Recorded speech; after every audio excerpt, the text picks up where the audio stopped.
সকলোকে এলপিএনএমই sir YouTube চেনেললৈ স্বাগতম জনাইছো। আজি আমি সমাধান কৰিম ক্লাছ 6ৰ গণিত কিতাপৰ ৱৰ্ক ইট আউট 3.4ৰ প্ৰশ্নকেইটা। সো এক নম্বৰ প্ৰশ্নটো কি কৈছে প্ৰথমে ইংলিছত চাই লোৱা। Try to find the palindromic number which can be form from 78 489 and 3467 আৰু অসমীয়াত কি কৈছে চোৱা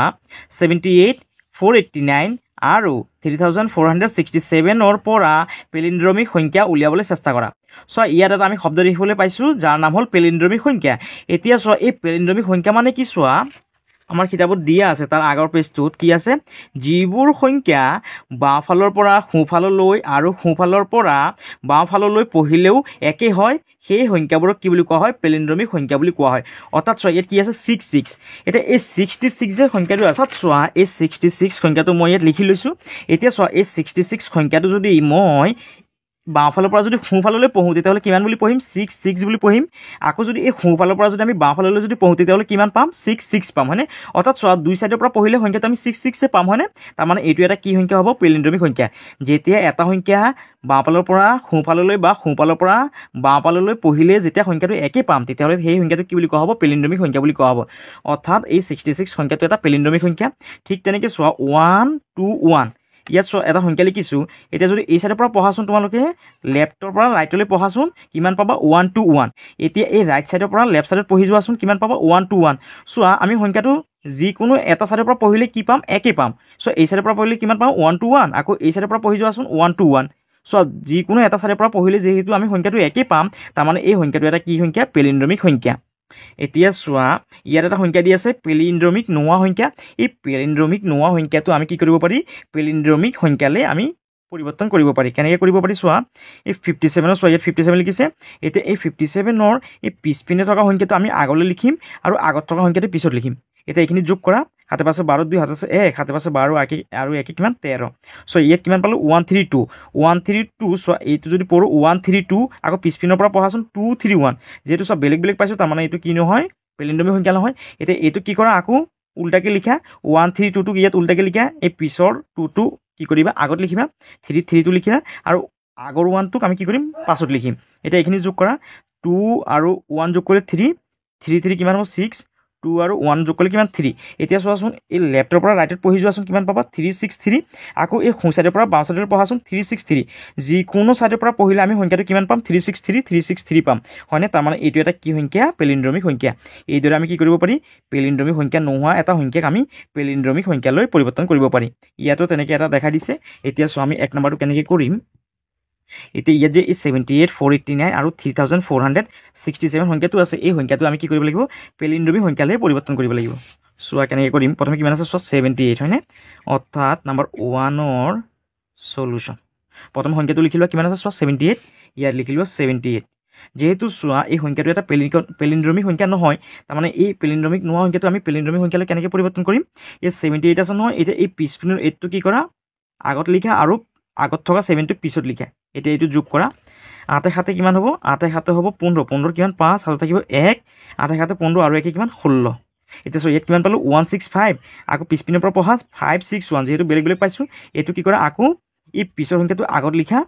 আৰু এই 6ৰ 6 লিখা আৰু আগৰ সংখ্যাটো কি কৰা পাছত লিখা। এতিয়া এইটো যোগ কৰা 5 1 কিমান 6 6 6 12 12 2 হাতত থাকিব 1 5 1 6 আৰু 1 কিমান 7। অৰ্থাৎ চোৱা কিমান পালোঁ 726। এতিয়া চোৱা এইটো এটা পেলিণ্ড্ৰমিক সংখ্যা নহয় সেইকাৰণে এই পিছৰ 6টো আগত লিখিম 2 লিখা আৰু আগৰ 7টো কি লিখিম পাছত লিখিম। এতিয়া এইটো যোগ কৰা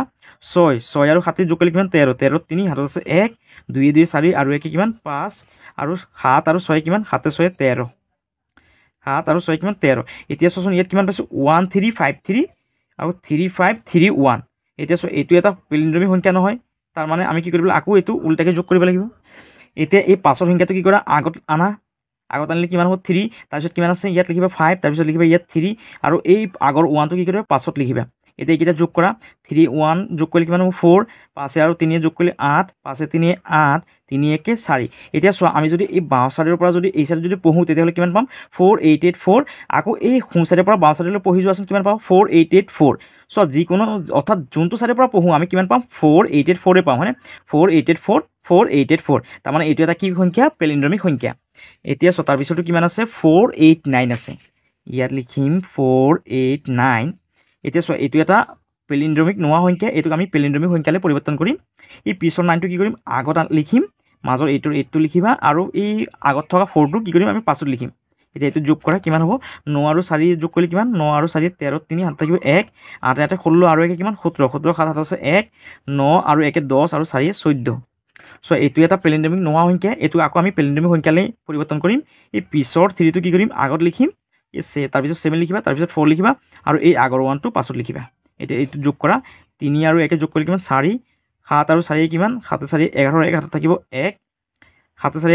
11 11 আৰু 1 কিমান 12 12 2 হাত থাকিব 1 3 1 4 আৰু 1 কিমান 5 সো এইটো এটা যেহেতু পেলিন্ড্ৰমিক নোহোৱা সংখ্যা এইটো কি কৰে এইটো এই পাছৰ 4টো কি কৰিবা আগত লিখিবা তাৰপিছত 1 লিখিবা তাৰপিছত 2 লিখিবা তাৰপিছত কি কৰিবা 5টো লিখিবা উল্টাকে লিখিবা এতিয়া যোগ কৰা এইটো 5 4 9 2 1 3 2 1 3 4 5 9 এতিয়া চোৱা এই চাইডৰ পৰা যদি এই চাইড পঢ়ো অৰ্থাৎ বাওঁ চাইডৰ পৰা যদি সোঁ চাইডে পঢ়ো কিমান পাম 9339 আকৌ সোঁ চাইডৰ পৰা যদি বাওঁ চাইডে পঢ়ো কিমান পাম 9339 অৰ্থাৎ দুই চাইডৰ পৰা পঢ়িলে একে পাম সংখ্যাটো হয় না তাৰ মানে এইটো এটা কি সংখ্যা আমাৰ পেলিন্ড্ৰমিক সংখ্যা তাৰপিছত কিমান আছে চোৱা 3467 3467 ইয়াত লিখা 3467 3467 এইটো কি কৰে এতিয়া এই পিছৰ সংখ্যাটোক আগলৈ লিখা 7 তাৰপিছত 6 তাৰপিছত 4 তাৰপিছত 3 এতিয়া যোগ কৰা 7 4 7 4 নহয় 7 3 10 10 শূন্য থাকিব 1 6 4 10 আৰু 1 কিমান 11 11 1 হাতত থাকিব 1 6 4 10 আৰু 1 11 11 1 হাতত থাকিব 1 7 3 10 আৰু 1 কিমান 11 এতিয়া ইয়াত কিমান পাইছো 11110 এতিয়া এই চাইডৰ পৰা পঢ়াচোন 01111 যেহেতু একে পোৱা নাই তাৰমানে এইটো এটা পেলিন্ড্ৰমিক সংখ্যা নহয় এতিয়া কি কৰে এই 0টো কি কৰে আগত লিখা আৰু এতিয়া কি কৰিবা এই 1টো ইয়াত লিখা আকৌ এই 1ৰ তলত 1 লিখা এইটো 1 ইয়াত লিখিবা আৰু এই 1টো ইয়াত লিখিবা এতিয়া যোগ কৰা 1ৰ লগত 0 যোগ কৰিলে কিমান পাম 1 পাম 1 1 2 1 1 2 1 1 2 1 আৰু 0 যোগ কৰিলে কিমান হ'ব 1 হ'ব এতিয়া চোৱা এইটো পঢ়া এতিয়া যদি আমি বাওঁ চাইডৰ পৰা যদি সোঁ চাইডে পঢ়ো কিমান পাম 1 2 2 2 1 এতিয়া এই সোঁ চাইডৰ পৰা বাওঁ চাইডে পঢ়া 1 2 2 2 1 চোৱা যেহেতু একে পাইছো সংখ্যাটো তাৰমানে এইটো এটা কি সংখ্যা পেলিন্ড্ৰমিক সংখ্যা এতিয়া 1 নম্বৰ প্ৰশ্নটো কি কৈছে ডেছৰ পৰা পেলিন্ড্ৰমিক সংখ্যা উলিয়াবলৈ চেষ্টা কৰা সো আমি পেলিন্ড্ৰমিক সংখ্যাকেইটা কি পাইছো 78 489 আৰু 3467 ৰ পেলিন্ড্ৰমিক সংখ্যাকেইটা কি পাইছো এতিয়া ইয়াত লিখিবা এইদৰে লিখিবা দা ইংলিছৰ পৰা লিখিবা প্ৰথমে ইংলিছত লিখাই দিছো ইয়াৰ পৰা লিখিবা দা পেলিন্ড্ৰমিক P A L I N D and R O M I C palindromic numbers and numbers numbers for the numbers numbers numbers কিমান আছিল নাম্বার কিটা 78 489 78 489 and কিমান আছিল 3467 আর অর্থাৎ ইয়াত লিখিছো যে 78 489 আৰু 3467 ৰ যোন কিটা পেলিন্ড্ৰমিক নাম্বাৰ পাইছো হেকিটা লিখিবা এতিয়া কিমান 4884 তাৰপিছত কিমান পাইছো 9339 ইয়াত লিখিবা 9339 আৰু আৰু কিমান পাইছিলো 12221 ইয়াত লিখিবা 12221 এটো হৈ গেল আমাৰ এনসাৰ টু 1 নাম্বাৰটোৰ আৰু অসমীয়াত হলে কেনেকৈ লিখিবা চোৱা ইয়াত লিখিবা যে 78 489 আৰু 3467 ৰ পৰা পোৱা কি লিখিবা পোৱা পেলিন্ড্ৰমিক ইয়াত লিখিবা যে পেলিন্ড্ৰমিক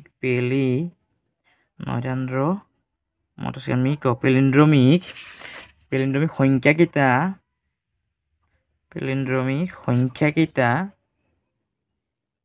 সংখ্যাকেইটা হ'ল সব পেলিন্ড্ৰমিক সংখ্যা কি পাইছো 4884 ইয়াত লিখা 4884 তাৰপিছত কিমান পাইছো 9339 আৰু কিমান পাইছো 12221 এটো হৈ গল আমাৰ আনসাৰ 1 নম্বৰ আনসাৰ সো ইয়াত মই ইংলিশতো লিখি দিছো আৰু অসমীয়াতো লিখি দিছো তোমালোকৰ ইয়াৰ পৰা যিকোনো এটা নিয়মতে লিখিবা যদি ইংলিশত লিখা তেতিয়ালে অসমীয়াত লিখা দৰকাৰ নাই আৰু যদি অসমীয়াত লিখা তেতিয়ালে ইংলিশত লিখা দৰকাৰ নাই এটো হল আমাৰ 1 নম্বৰটোৰ আনসাৰ ইয়াৰ পাছত 2 নম্বৰটো চোৱা কি কৈছে solve the puzzle I am a 5 digit palindromic my unit digit is 1 less than its 10 digit the product of unit and 10 digit is the 100th digit sum of all the digit is 16 find me অৰ্থাৎ ইয়াত আমি কি কৰিব লাগিব পেলেণ্ড্ৰমিক সংখ্যাটো বিচাৰি উলিয়াব লাগিব আৰু অসমীয়াত কি কৈছে চোৱা পহেলিকাটো সমাধান কৰা মই এটা 5 অংকৰ পেলেণ্ড্ৰমিক মোৰ একক অংকটো দহক অংকতকৈ এক কম একক আৰু দহক স্থানৰ অংকৰ পূৰণফলটো শতকৰ ঘৰৰ অংক আটাইকেইটা অংকৰ যোগফল 16 মোক বিচাৰি উলিওৱা অৰ্থাৎ চোৱা কেনেকৈ কৰিব লাগিব আমি এইটো নাম্বাৰ 2ৰ সলিউশন সো কেটা অঙ্ক থাকিব লাগিব তার 5টা অঙ্ক থাকিব হয়নে 1 2 3 4 5টা অঙ্ক হ'ব লাগিব ইয়াত কৈছে যে মোৰ এককৰ অঙ্কটো দহক অঙ্কতকৈ এক কম এইটো ঘৰত হ'ব একক এইটো হ'ব দহক আৰু এইটো হ'ব শতক একক দহক শতক এতিয়া চোৱা কি কৈছে মোৰ এককৰ অঙ্কটো দহকৰ অঙ্কতকৈ এক কম অৰ্থাৎ এককৰ ঘৰত যদি 0 হয় দহকৰ ঘৰত কিমান হ'ব লাগিব 1 হ'ব লাগিব সরি 1 হ'ব লাগিব মানে কি হ'ব এই এককতকৈ দহকৰ ঘৰৰ সংখ্যাটো 1 বেছি থাকিব লাগিব এককৰ ঘৰত যদি আমি 1 লিখো দহকৰ ঘৰত 2 লিখিব লাগিব এককৰ ঘৰত 2 লিখিলে দহকৰ ঘৰত 3 লিখিব লাগিব এককৰ ঘৰত যদি আমি কি কৰোঁ 3 লিখো দহকৰ ঘৰত 4 লিখিব লাগিব আৰু একৰ ঘৰত যদি 4 লিখো দহকৰ ঘৰত 5 লিখিব লাগিব একৰ ঘৰত যদি 6 লিখো দহকৰ ঘৰত 7 লিখিব লাগিব তাৰপিছত কি কৈছে চোৱা একক আৰু দহক স্থানৰ অংকৰ পূৰণফলটো শতকৰ ঘৰৰ অংক এই একক আৰু দহক দুটা পূৰণ কৰিলে যি পাম সেই সংখ্যাটো আমি শতকৰ ঘৰত লিখিব লাগিব 0 লগত 1 পূৰণ কৰা কিমান হ'ব 0 2 লগত 1 পূৰণ কৰিলে 2 3 লগত 2 পূৰণ কৰিলে 6 4 লগত 3 পূৰণ কৰা 4 3 গুণ কিমান হ'ব 12 সো যেহেতু 4 লগত 3 পূৰণ কৰিলে 12 পাওঁ 12 চোৱা আমাৰ কেটা অংক পাইছো দুইটা অংক পাইছো হয়নে তাৰ মানে এইটো নহ'বগৈ যেহেতু আমি দুইটা অংক পাই গ'লো তাৰ মানে এইটো আমি লিখিব নোৱাৰি সো 4 লগত যদি 5 পূৰণ কৰো কিমান হ'ব 20 সো ইয়াতো যেহেতু আমি দুইটা অংক পাই যাম তাৰ মানে এইটো লিখিব নোৱাৰিম সো 7 লগত 6 টো পূৰণ কৰা 7 6 গুণ 42 42 তো চোৱা যেহেতু আমি দুইটা অংক পাই গ'লো তাৰ মানে এইটো আমি লিখিব নোৱাৰিম তাৰ মানে এইখিনিৰ পৰা আমাৰ যিকোনো এটাই কি হ'ব এনসাৰ হ'ব তাৰপিছত কি কৈছে চোৱা আটাইকেইটা অংকৰ যোগফল 16 অৰ্থাৎ এইখিনি যোগ কৰিলে কিমান হ'বগৈ আমাৰ 16 হ'বগৈ চোৱা এতিয়া যদি আমি এইটো যোগ কৰোঁ 2 2 4 কে 5 এটা উল্টাকে যদি আকৌ গণতি কৰোঁ এটা ইয়াত কিমান আছে 2 2 1 সংখ্যাটো এতিয়া যদি এই 1 আৰু 2 টো যদি আমি আগত লিখি দিওঁ এটা গোটেইখিনি গণতি কৰাচোন সো এইটো যদি পঢ়ো আমি কিমান 1 2 2 2 1 আকৌ এই সাইডৰ পৰা পঢ়া 1 2 2 2 1 সংখ্যাটো সো আমি একে পাইছো কিন্তু পেলেণ্ড্ৰমিক সংখ্যা পাইছো কিন্তু এতিয়া চোৱাচোন গোটেইখিনি যোগ কৰি কিমান পাওঁ 1 2 1 3 3 2 5 5 2 7 7 1 8 যেহেতু 8 পাইছো তাৰ মানে এইটো নহ'ব কাৰণ চোৱা আমি গোটেইখিনি যোগ কৰি কিমান পাব লাগিব 16 এটা চোৱা এই সংখ্যাটো যোগ কৰি চোৱাচোন কিমান আছে ইয়াত 6 3 2 এটা এই 2 আৰু 3 টো আগত লিখাচোন 2 আৰু 3 টো আগত লিখা চোৱা এইটো এটা কি পাই গ'ল আমি 2 3 6 3 2 এটা উল্টাকে পঢ়াচোন 2 3 6 3 2 এইটো এটা কি পেলেণ্ড্ৰমিক সংখ্যা এটা গোটেইখিনি যোগ কৰি চোৱাচোন কিমান হৈছে 3 2 5 5 আৰু 6 11 11 আৰু 3 কিমান 14 14 আৰু 2 কিমান 16 চোৱা যোগ কৰি কিমান পাইছো আমি 16 আৰু চোৱা আমাৰ কিমান হ'ব লাগিব 16 তাৰ মানে চোৱা আমি সংখ্যাটো পাই গ'লো কিমান 2 3 6 3 2 তাৰ মানে সংখ্যাটো কিমান হ'বগৈ 2 3 6 3 2 তাৰ মানে ইয়াত লিখিব পাৰা যে এই সংখ্যাটোত ইয়াত কিমান বহিব 2 বহিব ইয়াত বহিব 3 ইয়াত হ'ব 6 ইয়াত হ'ব 3 ইয়াত 3 আৰু ইয়াত হ'ব 2 এইটো হৈ গ'ল আমাৰ 2 নম্বৰটোৰ আনসাৰ ইয়াৰ পিছত 3 নম্বৰটো কি কৈছে চোৱা What is the sum of the smallest and largest 5-digit palindromic number? What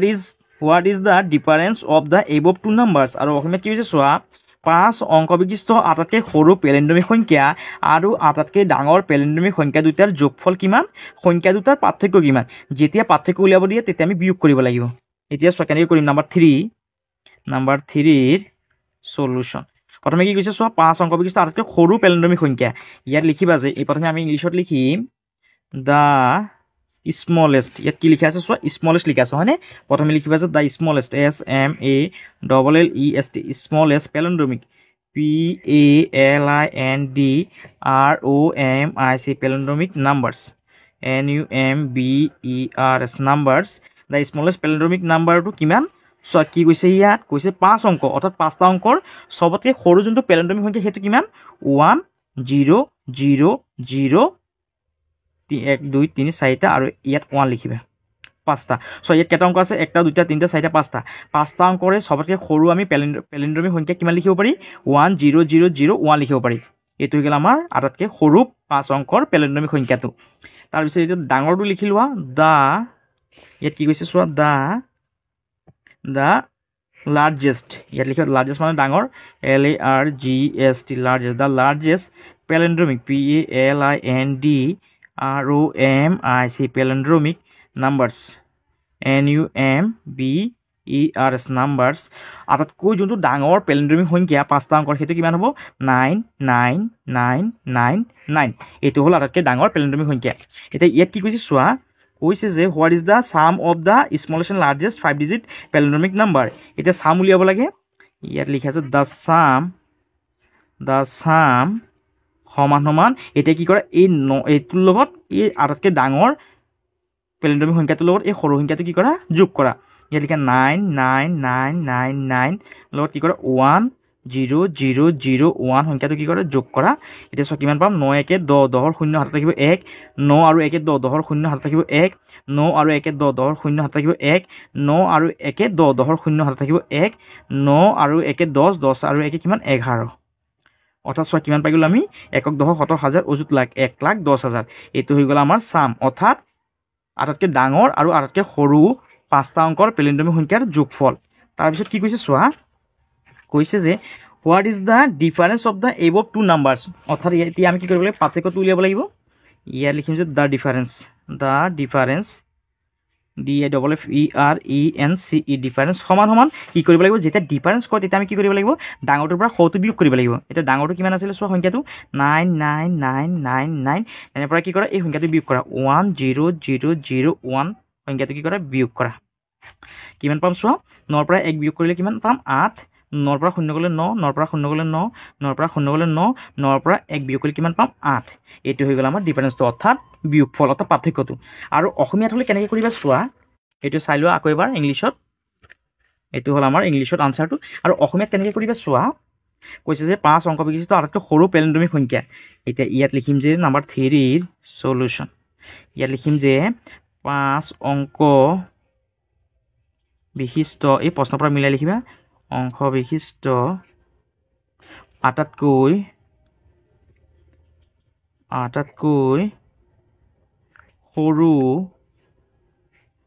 সৰু পেলিণ্ড্ৰমিক সংখ্যা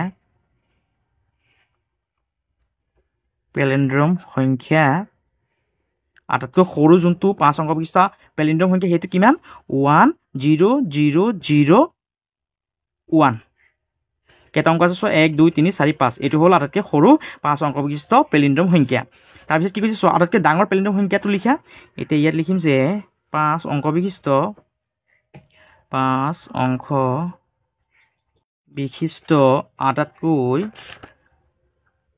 আটাইতকৈ ডাঙৰ পেলিণ্ড্ৰম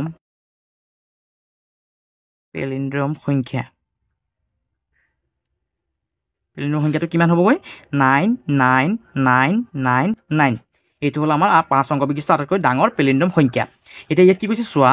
সংখ্যা দুটাৰ যোগফল কিমান এতিয়া ইয়াত লিখিম যে সংখ্যা দুটাৰ যোগফল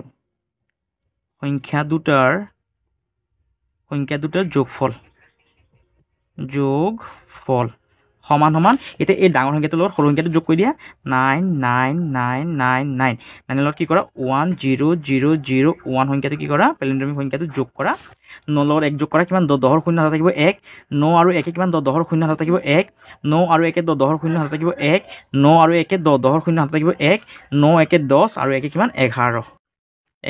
এইটো হৈ গ'ল আমাৰ সংখ্যা দুটাৰ যোগফল তাৰপিছত কি কৈছে চোৱা কৈছে সংখ্যা দুটাৰ পাৰ্থক্য যেতিয়া পাৰ্থক্য কৰে তেতিয়া আমি কি কৰিব লাগিব ডাঙৰ সংখ্যাটোৰ পৰা সৰু সংখ্যাটো বিয়োগ কৰিব লাগিব এতিয়া ইয়াত লিখিম যে সংখ্যা দুটাৰ